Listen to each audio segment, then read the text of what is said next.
Hello everybody, we're the roller coaster readers from Wells International School. My name is Natalia. I'm 13 years old and I'm in grade 8 and I'm going to be the narrator.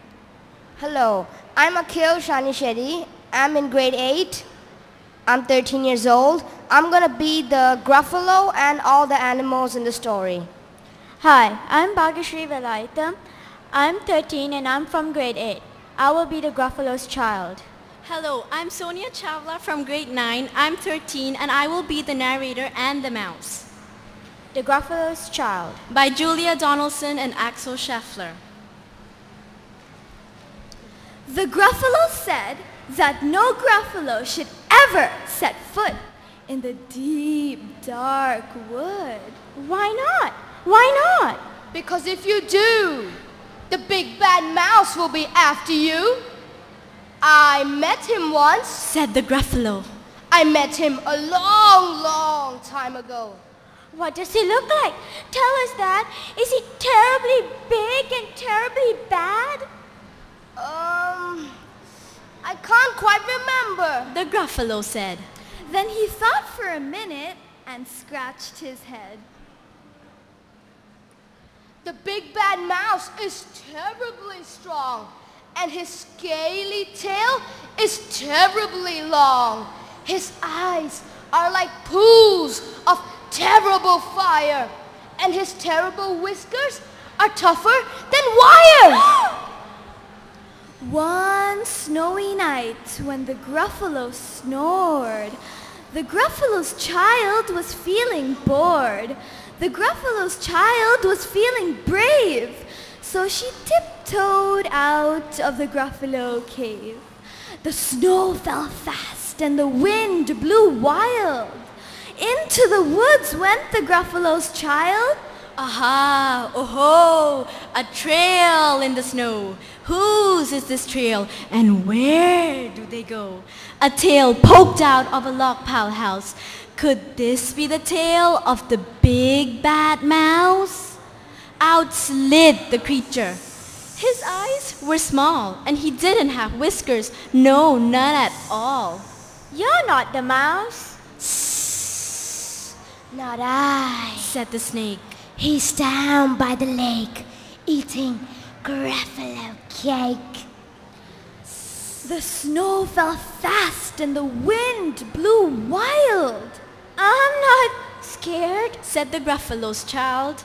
Aha, oh-ho, marks in the snow. Whose are these claw marks? Where do they go? Two eyes gleamed out of a treetop house. Could these be the eyes of the big bad mouse? Down flew the creature. His tail was short. He didn't have whiskers of any sort. You're not the mouse. Not I. He's somewhere nearby, eating Gruffalo pie.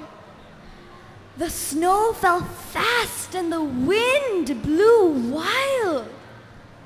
I'm not scared, said the Gruffalo's child. Aha, oh-ho, marks in the snow. Whose is this track and where does it go? Whiskers that last, an underground house. Could this be the home of the big bad mouse? Out slunk the creature. His eyes weren't fiery, his tail wasn't scaly, and his whiskers weren't wiry. You're not the mouse. Oh no, not me. He's under a tree, drinking Gruffalo tea. It's all a trick, said the Gruffalo's child, as she sat on a stump where the snow lay piled. I don't believe in the big bad mouse. But here comes a little one out of his house. Not big, not bad, but a mouse at least. You'll taste good as my midnight feast. Wait, but before you eat, there's a friend of mine that you ought to meet. If you'll let me hop onto a hazel twig, I'll beckon my friend so bad and big. The Gruffalo's child unclenched her fist. The big bad mouse So he does exist. The mouse hopped into a hazel tree, then he beckoned and said, Just wait and see. Out came the moon. It was bright and round.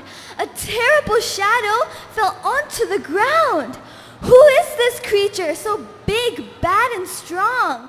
His tail and his whiskers are terribly long. His ears are enormous and over his shoulder. He carries a nut as big as a boulder. The big bad mouse! Yelled the Gruffalo's child. The mouse jumped down from the twig and smiled. Aha! Oh-ho! Prints in the snow. Whose are these footprints and where do they go?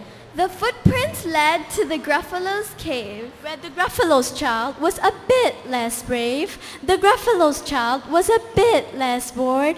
And the Gruffalo snored And snored and snored.